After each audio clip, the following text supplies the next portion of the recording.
We've been living a lie by believing we've done the right thing when we give up our old electronics for recycling.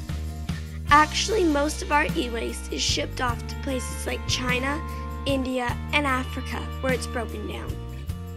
A lot of our e-waste that isn't going to into our dumpster and into landfills is ending up in places like China and India.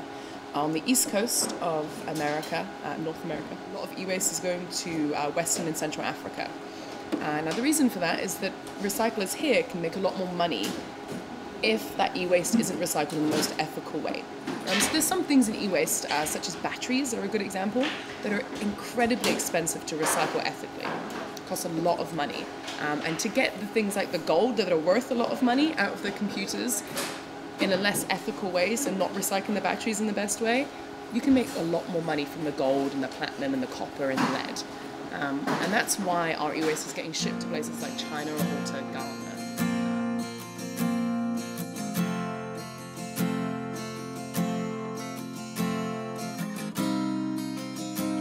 The people who handle our e-waste are not protected from dangers and include women and children, but they are willing to risk their environment, health, and lives just for money. This is happening because of us.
Over the years, I've learned that it's more important to refuse than to reduce, reuse, or recycle. I bet you can see why.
The Basel Action Network has commented on the toxic nightmare that those overseas are exposed to, saying, "This kind of work is offering them the choice between poison and pennies, and actually, since they don't make more than pennies, they wind up with both."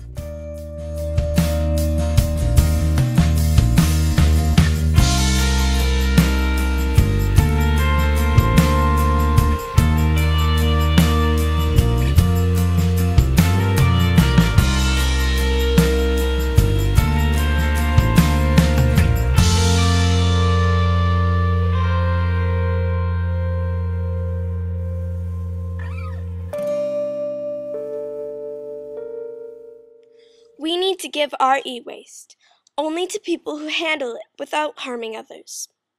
Proper e-cycling leads to no pollution, no landfill waste, and valuable materials can be recovered. Old electronics are hazardous and should not be handed over to just anyone calling themselves a recycler. There's only one place where I live that gets rid of e-waste in an environmentally friendly way and does it locally when they can. It's called Free Geek. They have several locations throughout the US and 2 in Canada. The things you want to look for in a recycler are twofold. The first thing you want to look for is, are they open about their downstream? Now, our downstream is on our website. You can physically call them. And downstream means right to the end of life. So the copper in our cables, where does that end up? And we know because we've done the research, and we think it's important that everyone else knows. Because if we send it somewhere else that also says that they're awesome and green and ethical, and then they just send it to China, after that it's not ethical, right? So downstream, that's the first thing you always want to look for in a recycler. Now the second, and I think the most important thing you want to look for in a recycler is, have they been independently audited? Now there are laws in place, like the Basel Convention, that prevent, say, recyclers from shipping their toxic waste to China. No one's enforcing those laws. The chances that the government are going to come in, like Environment Canada, and actually audit us are very, very slim. So we've chosen to be independently audited by the Basel Action Network, which is an independent environmental organisation that goes around the world and finds organisations and countries that aren't upholding the Basel Convention. As you can imagine, they're pretty busy, because that's a lot of people. But they can come in and audit you. They've checked our entire downstream and they say, yes, we're upholding the Basel Convention and we are pledged to be e-stewards. So that's kind of what you want to look for in a recycler. And call recyclers and ask them what's their downstream, ask them if they've been independently audited, because us, the consumers who are giving them free stuff, we deserve to know that. And if they don't tell you those things, don't give them your stuff. E-waste was not even an issue 10 years ago, and now we're faced with the real choice of becoming part of the e-waste problem or part of the solution. So while you're thinking of buying that new gadget, also think where the old one will go. Ask your electronic recyclers awkward questions. As one Free Geek member told me, it's awkward questions that will change the world.